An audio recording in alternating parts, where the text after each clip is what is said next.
We got water and we're live. Welcome everybody here. Rob here from I Love Costa Rica with the second in the series, a new series I started called Living the Dream, where I get to interview people who are living in Costa Rica, people that I've met over the years, Nice. and or I know of and or track down. So today we've got a very special guest. His name is Joe, and he comes from New York. I've known Joe for as many years as he's been in Tamarindo. Anybody who's been in Tamarindo for longer than a week or 2 weeks or so either knows Joe or has heard Joe, because he's a full-time professional musician, sax player.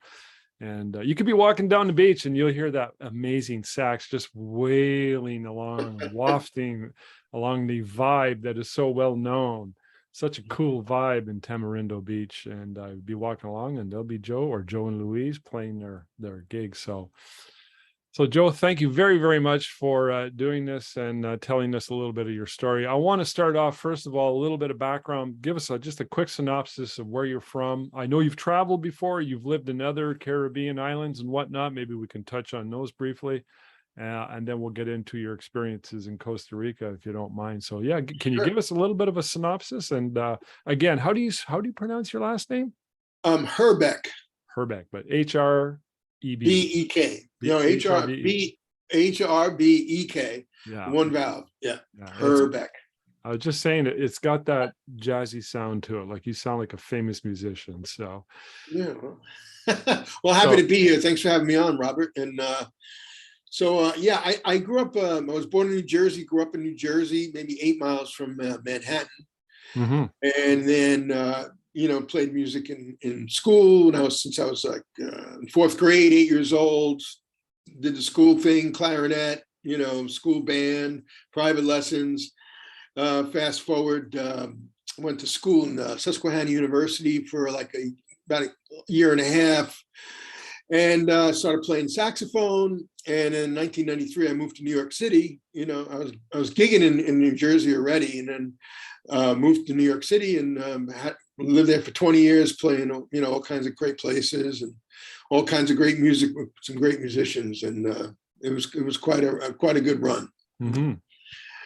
Did all kinds of things, traveled with Melvin Sparks, and just played big bands, reggae bands, rock bands, classical, summer bands, really everything, Nice. And I've been fortunate to play music my whole life as a profession, basically. Mm-hmm. Now, I don't want to get too deep into it, but I know that you took sort of your breakaway from music for a while. You went back to school, became a nurse, and you started teaching, and then that led you eventually to Tamarindo. Can you touch on that really quick? Yeah, well, I was, like I said, I was playing music my whole life, and things in New York really changed.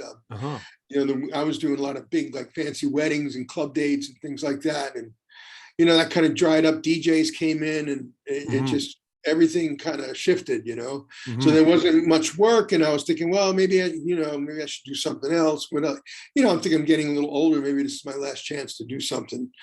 And long story short, my dad had cancer. I was taking care of him. And then the idea came into my head to be a nurse.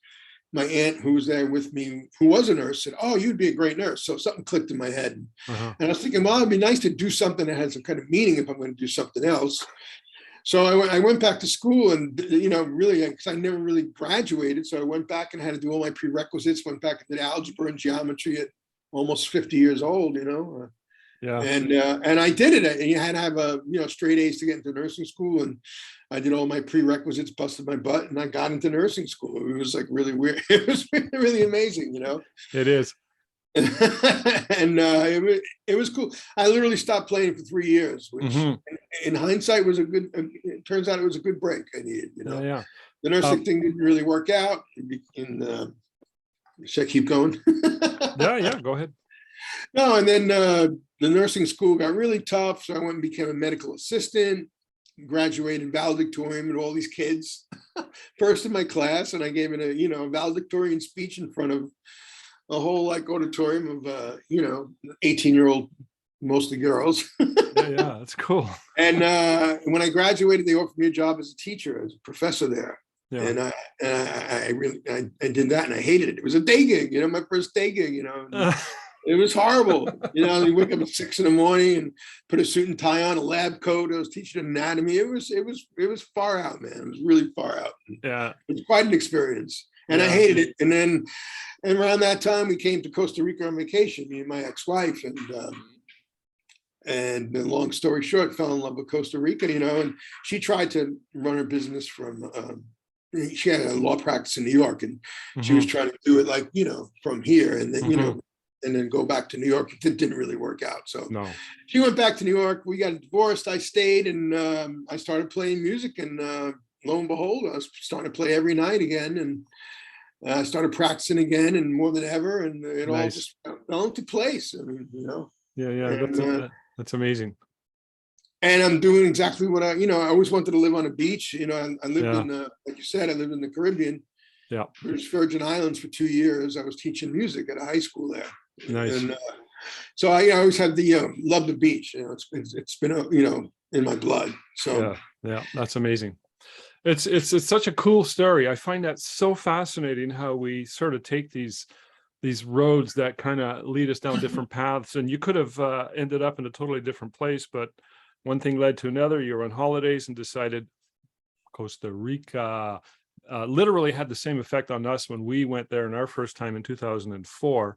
And that's what brought us back. But you said something interesting, Joe. I want to touch on this for a second. You said you thought, well, this is your last chance, go back to school. And obviously you're a very good student. You're very bright. You're very intelligent and a hard worker.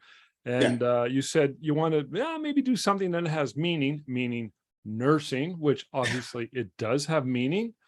However, I beg to differ in a sense that I feel that bringing music to the world, probably in many ways or on many ways on an equal plane, has as much meaning, and in some ways more so, because I mean, it's music. I mean, it's sad to see DJs come in and all the changes, but it's such a valuable piece of art and an experience that enriches all of our lives. So now you're back in Costa Rica, literally working full time, back into music.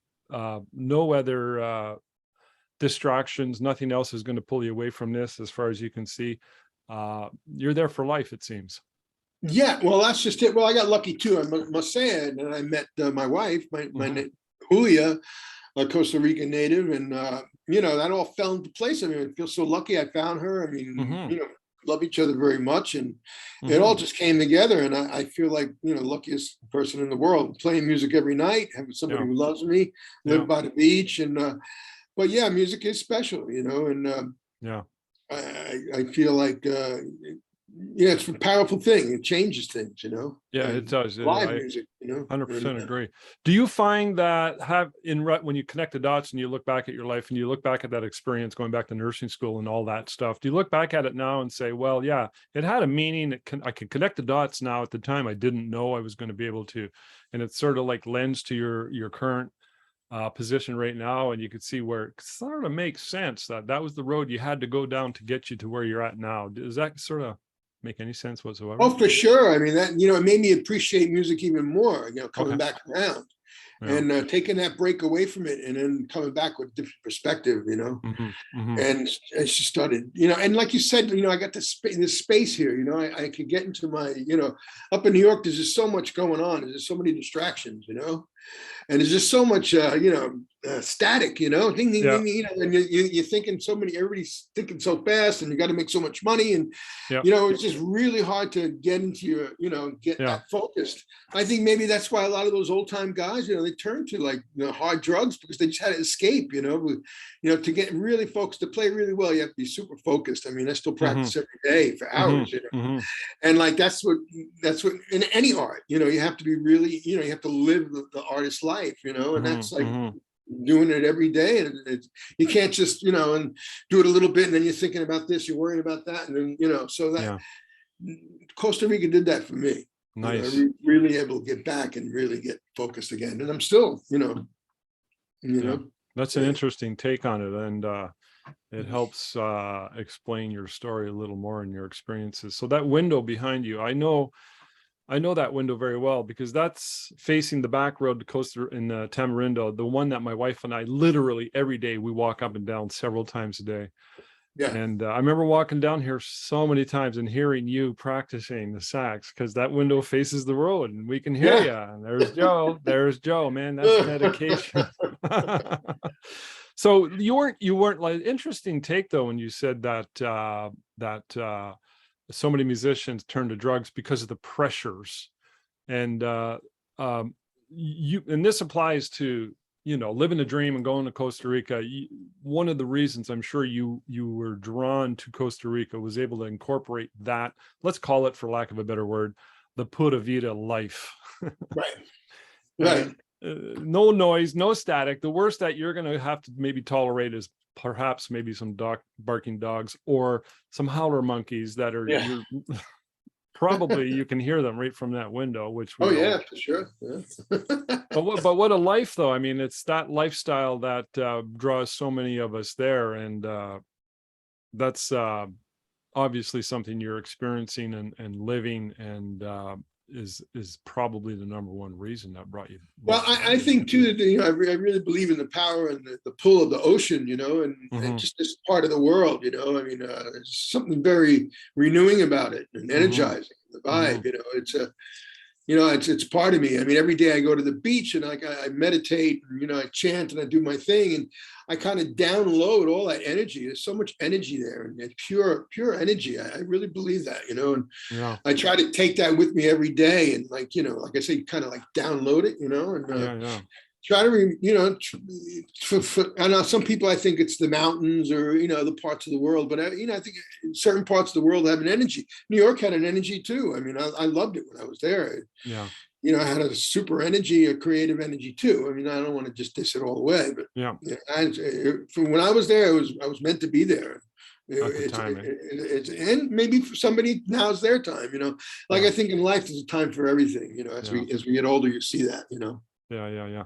So now you're in Costa Rica, and Yeah. can you see yourself moving back, or do you see yourself staying? Oh, no way. I don't want to go anywhere. All right.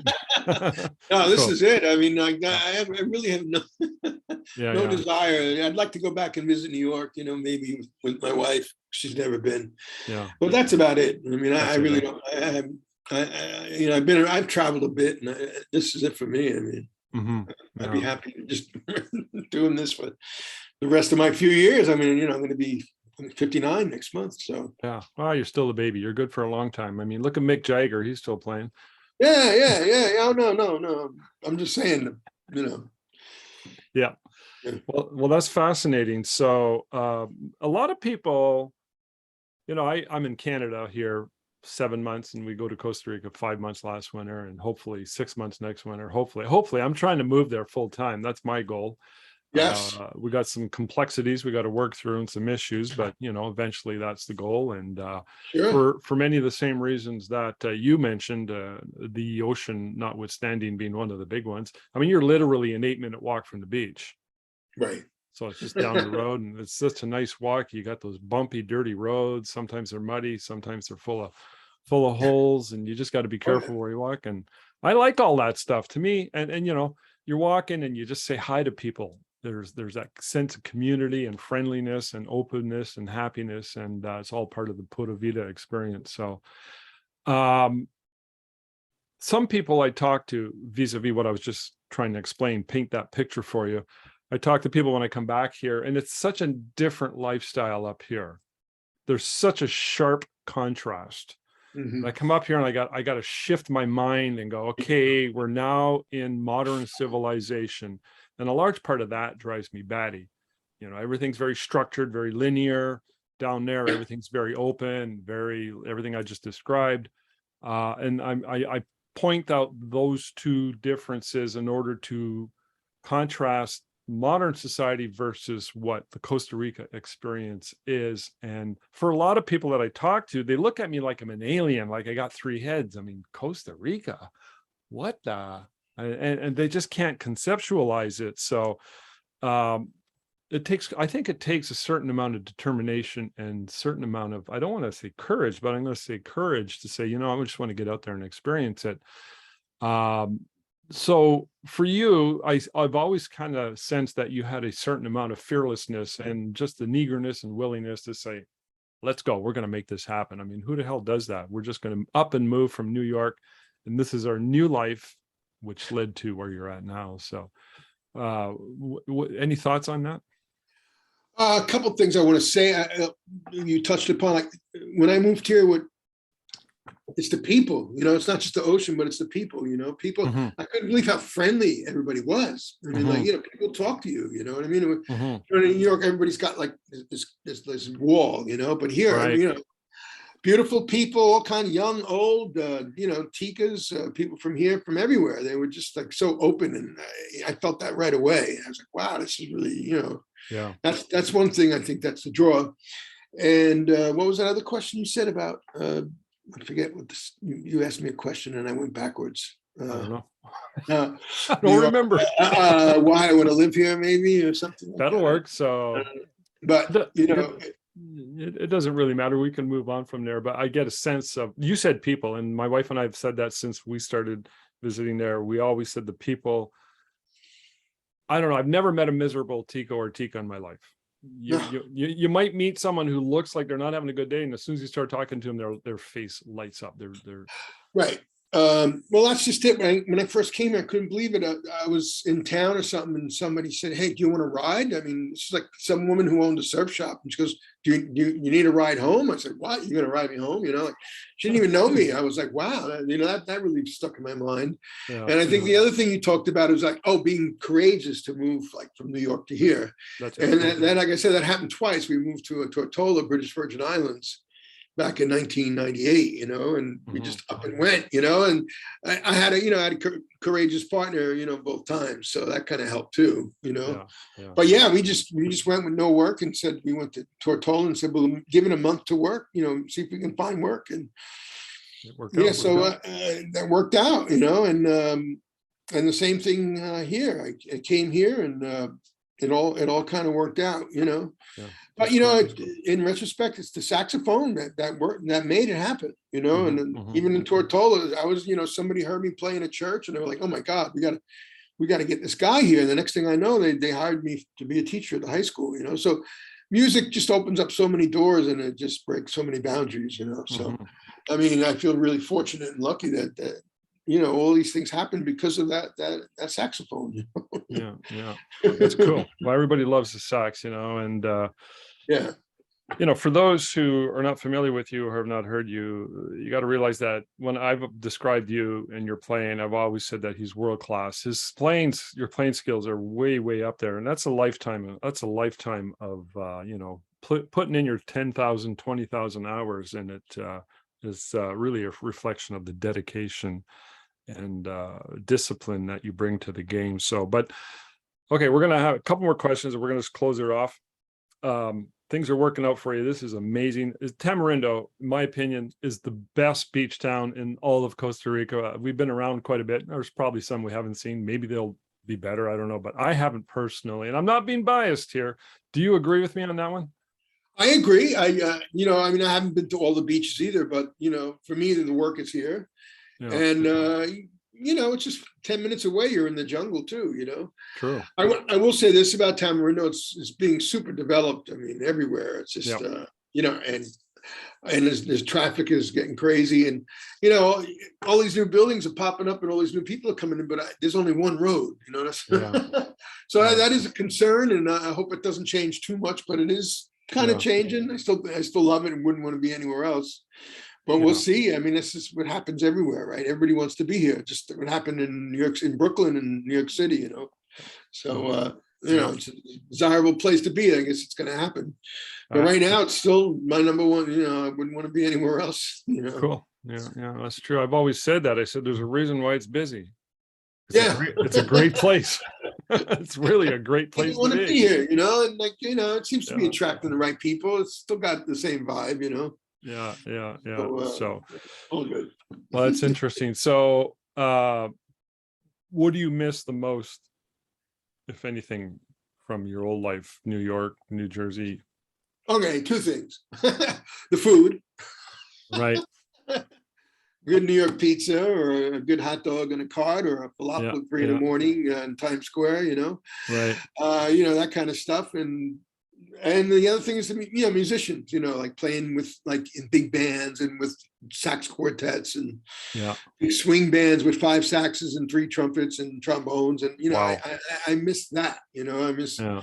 playing in ensembles and playing with, I played with like the greatest musicians in the world up there, I mean, there's great musicians here too, but it's different, So I Totally do miss, different. and I miss, Yeah. I miss that, and the convenience of certain things, but It's interesting. so that's really all I miss. I don't miss too much, Cool. and the energy maybe sometimes. New York had a vibe, Yeah. But I had that, so I don't feel like I'm missing on something. If I didn't do that and I was living here, I'd probably be like anxious to do that. But I experienced that, Mhm. Been there, So done that.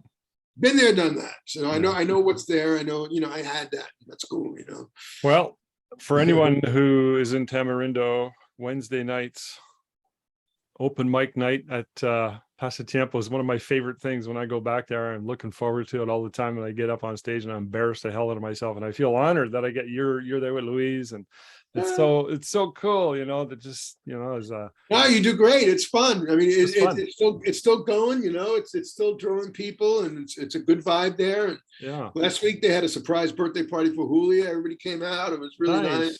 Balloons. Yeah, it's just a fun local expat kind of place, and Yeah. people come up and they play and they feel comfortable with us, and we try to make them comfortable, You do, and it's so cool because you guys are at that level, and we get to go up and do a couple quick songs and have a whole lot Oh, of it's fun. fun. One of And my you guys, favorite things.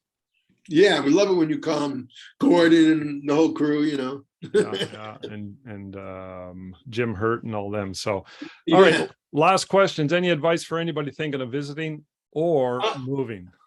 Well, come first and check it out, because things are expensive. Number one, food's expensive, rents have, since the COVID, everything's crazy. Mhm. So I would suggest, and have a backup plan of how you're going to make money, Yeah. because you're not really supposed to work here. That's another segment maybe, Yeah.